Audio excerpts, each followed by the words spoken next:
Jim, thanks very much for doing this. Obviously, we've just held a session looking at enforcement issues around internet security and child safety. And I was very taken with your comment that the police are now coming to regard the internet as just another public space which needs to be policed. Can you explain to me what you mean by that and how it can be policed? Well, first of all, the public place concept. I mean, what we've realized at last is that the internet, is an area, a virtual area where people will go to enhance their business opportunities. So I might have a good idea, I might not be able to get the funding in the real world, but actually I can create a web page, I can sell a product, I can sell information, so I can create and enhance a business opportunity. I can go online, I can participate with other like-minded people in chat rooms about sport and about other activities, so I can enhance and increase my social life. Very positive. A small minority of people will use that in the same way as they do in any other public place to go in and look for opportunities to commit crime. Now, the public place element comes in because it's made up of members of the public. This isn't a club, the internet. People from all over the world will occupy the internet. And when you go into any chat room, you could be speaking to people from across the globe. So what we have is an international dimension to this new public place. Right. So that was a point you made again this morning, which was that it's moving this idea of policing as being undertaken within a single jurisdiction. How are you going to get around that? What sort of measures now have been put in place then to deal with the fact this is crossing boundaries? By simplifying it. What's happened in the past is the whole issue around the online environment, convergence and everything that goes with that comes with a level of almost sophistication that we can't cope with. So we're seduced by the sophisticated nature of the technology. I think this is too difficult. Let's simplify that down. If we look at an area of policing anywhere in the UK, there are 43 police forces in England and Wales. Their boundaries will butt one another. There'll be some areas where it's difficult to distinguish between who's in charge where and who's in charge and responsible for the investigation of a particular crime.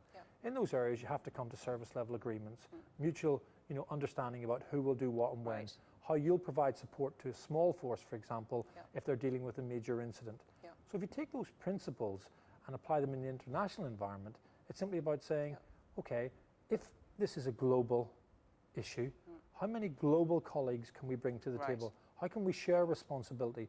How can we reassure the global citizens in that environment that it's not just Jim Gamble and the National Crime Squad making decisions about them, it's their police service, their law enforcement community.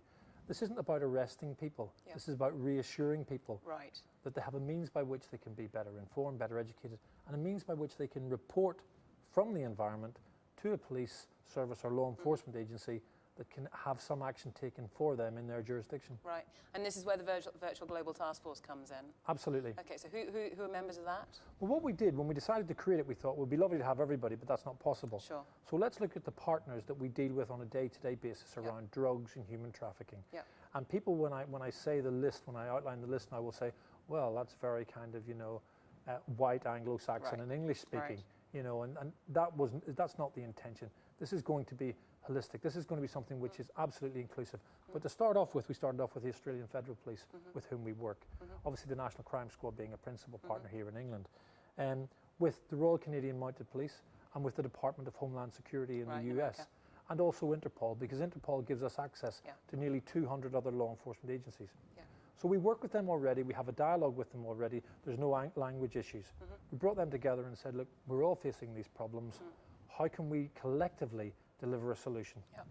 And just finally, the other point I thought was very interesting in what the task force is doing is that it is focusing particularly on prevention, as you say, and reassurance, and not just sort of arresting. So what does that mean? You're actually going to have, if you like, a member of, I don't know, a US policeman actually sitting in a chat room? How does it work? Well, I'm going to a Virtual Global Task Force board meeting next week, and what we're going to sign off there is the 24/7 approach. Now, our website, www.virtualglobaltaskforce.com, has had over 10 million hits since the beginning of February this year. That's really amazing. I mean, if you look at the hits the National Crime Squad would have had in the year before, 4,000 or 5,000, it shows you that we've placed this new law enforcement entity in this new public place, and members of public in that environment are going to it. Now, we couldn't do that without partnering with MSN, AOL, and all of the other providers, so that's working really well. But from our point of view, what we do is this. We agree collectively that what we'll do is harm reduction by saying we now occupy this space, and we respect one another's jurisdiction and respect the rights of the citizens in that jurisdiction by saying only the host force will ever take executive action.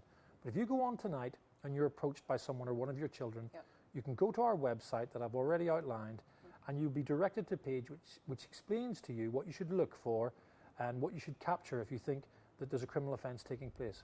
You then email that to us, and if I'm sleeping in the UK, my colleague in Australia will be awake. They'll immediately risk assess that, and it needs to be dealt with straight away. They'll get someone in the right jurisdiction up to deal with it. And that's the way we're moving forward, and I think that will provide a template and a model about collaboration and effective executive action in the right time, in the right place, in the right way for future models of policing in other areas. I think it's fantastic. The session focused quite a bit, obviously, on the differences in sort of cultural and legal traditions, things like the First Amendment approach versus the European approach, but to have concrete, practical models like the Virtual Global Task Force, I mean, it shows that we can get beyond those, really. It does. It's not about enabling legislation, it's enabling minds. Exactly, exactly. Jim, thank you very much. That's great. Thank you very much.